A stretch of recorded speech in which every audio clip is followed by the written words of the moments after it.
You read the title, so you know what this is about. Today I'm going to talk about some of my young adult science fiction picks, and I realize the third category that applies to this video is also all of these books involve a romance plot between two main characters. Illuminae by Amie Kaufmen and J. Kristoff. This is the first in the Illuminai Files series. As the title implies, the book is a mock-up file reporting relevant information to an event.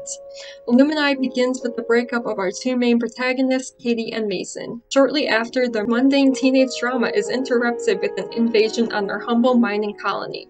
Both escape and are rescued by a nearby fleet and brought onto separate ships. Mason on the military ship designated to protect the other two, and Katie on the research vessel. Damages accrued during the rescue leave the fleet unable to do a faster-than-light jump, forcing them to flee with the war dreadnought hot on their trail. To make matters worse, on the civilian ship of the fleet, many have suffered from a bioweapon dispatched back on the colony, starting a plague that quickly spreads between members of the ship. When civilians attempt to flee the ship onto the military ship, the AI takes control and kills all infected civilians by blowing the civilian ship up with a nuclear warhead. At this point, it becomes clear that the AI has gone rogue, and while he thinks he is protecting the fleet, many of his choices lack compassion and result in pointless human casualties. Our protagonists confer with each other throughout the book. Not only are they focused on outrunning the war dreadnought, but also plotting to stop the AI from misguidedly killing everyone in the fleet. And, of course, their romance rekindles in the process. Illuminae is told through a series of interviews, emails, transcripted video footage, diary entries, instant messages, you name it. Some of my favorite pages in the book: lists of names of casualties on the colony, followed by a collage of photographs. I don't know if you can see that. That goes on for a couple of pages. Seeing actual faces and how many of them relate the heaviness of the lost for me. I like the propaganda.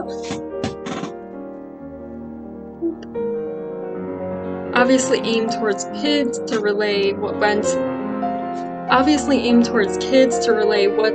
on in the civilian ship as they were slowly being infected by the airborne bioweapon. There's these black-to-back pages with clips of radio messages sent between fighter ships to relay a battle scene, and some of it is just straight-up poetry. It's really unique and I think more accessible to people who maybe aren't that big on reading, which I honestly think is fantastic. I also have mad respect to both Kaufmen and Kristoff. I can't imagine how much work this was to put together. Since it's a series, there's always one important question that needs to be asked. Will I read on? Probably. I'm a little more interested in reading in this unique format and seeing what else they do with it more than I'm invested in the overarching plot of the series, but interest is interest, is it not?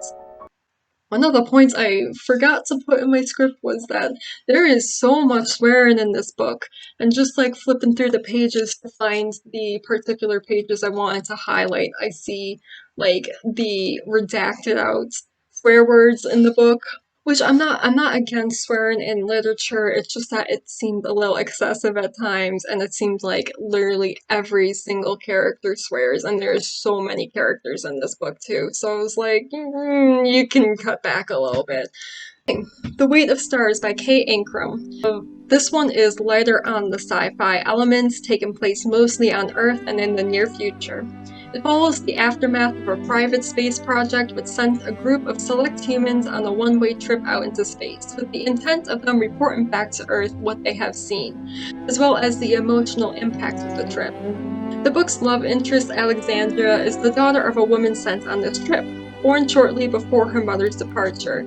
Alexandria goes to her rooftop every night in hopes of catching messages from her mother. That is, until she meets our main character, Ryan, who, in an attempt to induce Alexandria into her friend group of misfits, causes her to fall from her roof and break her arm. To make it up to Alexandria, Ryan assists her in her nightly radio listen routine. As they grow closer to each other and towards answers, they discover the project has been withholding messages from Alexandria's mother to her daughter. The two then plot to infiltrate private business to obtain these messages, and end up falling in love along the way. I like the micro-chapter style the book is written in. It assists in a fast, fluid pace. There's a lot of representation that I rarely see in YA, let alone outside of the genre. Besides the obvious LGBT characters and the biracial love interest, there's also a teenage dad who is raising his baby while the mother remains out of the picture, and a character who has polyamorous parents. I like that both Ryan and Alexandria were depicted as unapologetically angry and aggressive without trying to make it seem cute, which I feel like literature and media has a tendency to do. Their romance very much comes across as an enemies to friends to lovers trope, as Alexandria and Ryan strongly clash at the beginning before developing an understanding between each other and eventually a mutual attraction. While the book touches on some darker themes of being a teenager, I like that ultimately it came across as positive and uplifting. It's a book very much about second chances, which I really appreciated, and without giving away too much, I like the way it resolves in the end after setting up a choice for Ryan where she could choose either between her career or being with Alexandria. The Sound of Stars by Alechia Dow. This book is alien invasion meets your standard teenage road trip story. During Earth's occupation of an alien species called the Illuminae, main character Ellie lives under strict rules, one of which is no media whatsoever. To fight back, Ellie creates a secret library to lend books to others, while knowing the penalty if she is caught would be death. Her library is discovered by one of the Illuminae commanders in charge of her building, Morris. Initially, Morris uses this information to blackmail Ellie into finding him music, explaining that he is a huge fan of Earth's music, but Illuminae aren't allowed to indulge in it. Ellie's criminal activities are exposed when she is searching for music for Morris, and she is sentenced to death. Morris rescues her at the last moment, condemning himself as an Illuminae rebel. The two embark on a road trip from Illuminae-occupied New York City to the west coast of California, where Morris believes Ellie will be safe. And he might just have ulterior motives for wanting to go to California himself. This book is a treat for music and literature fans, which I fall into both categories there. Every Ellie chapter begins with a quote from a book, while Morris chapters begin with a song. There's also many references to various books and songs throughout the story, which I found endearing. One of the prominent themes in the book is the importance of art and its influence. The Illuminae took away all media from humans because they didn't want them to rebel. And there's a side plot taking place pre-invasion of a band called the Starry-Eyed, who released an album sharing the same title as the book, The Sound of Stars, with the intention of it influencing love and rebellion in its listeners. This album becomes the soundtrack to our two main characters as they fall in love and rise against the oppressive state they live in. I absolutely love Ellie's character design, particularly keeping in mind that she is a YA romance lead. She's black, heavy-set, and wears glasses, which might not sound like a big deal, but it's so rare to see one of those traits in the lead, let alone all three.